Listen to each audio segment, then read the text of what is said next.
morning and welcome to this session on health services in Malaysia. My name is Dr. Farizah and I will be guiding you through a general introduction into the health services in Malaysia. This session has 3 parts since it is important for you to first appreciate the general overview of Malaysia before you can appreciate the health services provided in our country. You would then understand the organisation and structure of Ministry of Health in Malaysia, which is divided into the federal, state and district levels.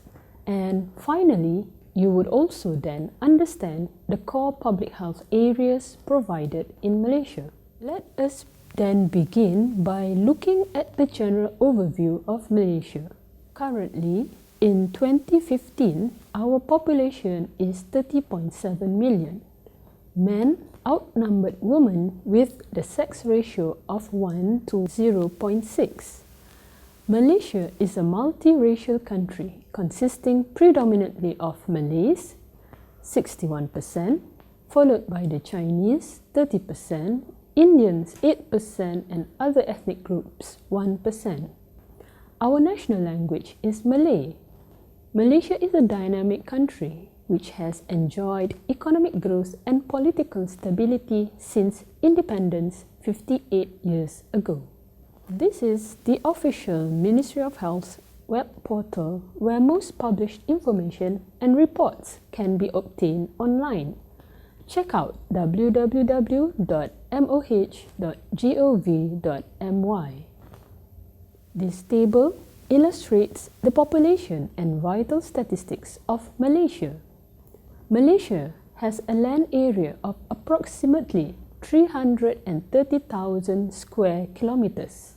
The population density stood at 89.9 persons per square kilometer in the year 2013 compared with 71 persons in year 2000. The population in the year 2013 is 29.7 million. That gives an annual growth rate of 1.3% for the period between year 2011 to 2013. For year 2013, the crude birth rate per 1,000 population is 17.2. The crude death rate per 1,000 population is 4.7. Stillbirth rate per 1,000 births is 4.6. Infant mortality rate per 1,000 live births is 6.6 and life expectancy at birth is 74.72 years. Women in Malaysia has a higher life expectancy than men. The figures for year 2006 to 2010 from Department of Statistics Malaysia showed that life expectancy for men is approximately 72 years and for women is approximately 77 years. In tandem with Malaysia's rapid development, the proportion of urban population has increased to 71% in the year 2010 from 62% in the year 2000. Apart from Federal Territory of Kuala Lumpur and Putrajaya, with a 100% level in urbanization, the other states with high level of urbanization were Selangor, Pulau Pinang. Conversely, the states with lower urbanization levels were Kelantan, Pahang and Perlis. Although Malaysia has a relatively young population, the proportion of the population below the age of 15 years has decreased to 27.6% compared with 33.3% in 2000. In contrast, the proportion of working age population 15 to 64 years old has increased to 67.3% from 62.8%. The proportion of population aged 65 years and above also has increased to 5.1% as compared with 3.9% in 2000. Consequently, the median age has increased from 23.6 years in 2000 to 26.2 years in 2010, while the dependency ratio has dropped from 59.2% to 48.5%. The trend of these indicators is in line with the transition of age structure towards aging population of Malaysia.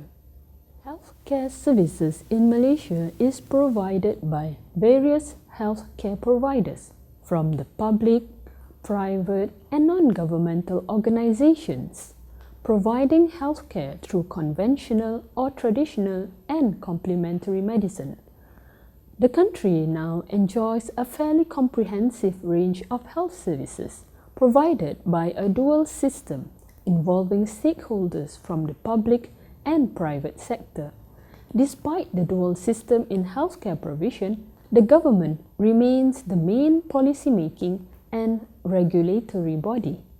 Other governmental agencies such as the universities, Ministry of Social Welfare, the local governments and others are also involved in providing selected healthcare services.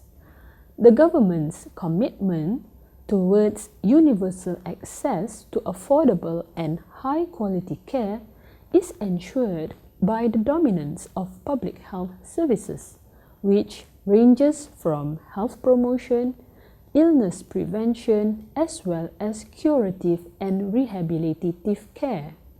These would encompass both allopathic and traditional and complementary medicine practices at primary, secondary, and tertiary levels of care.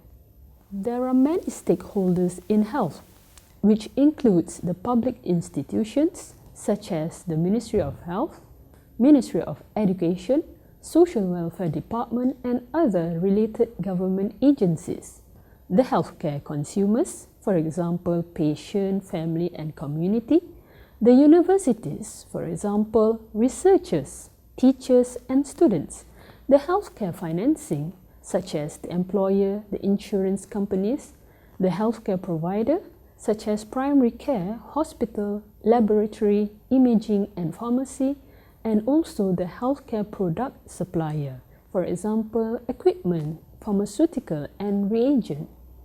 The dynamics between all stakeholders in health in our country influence the healthcare delivery.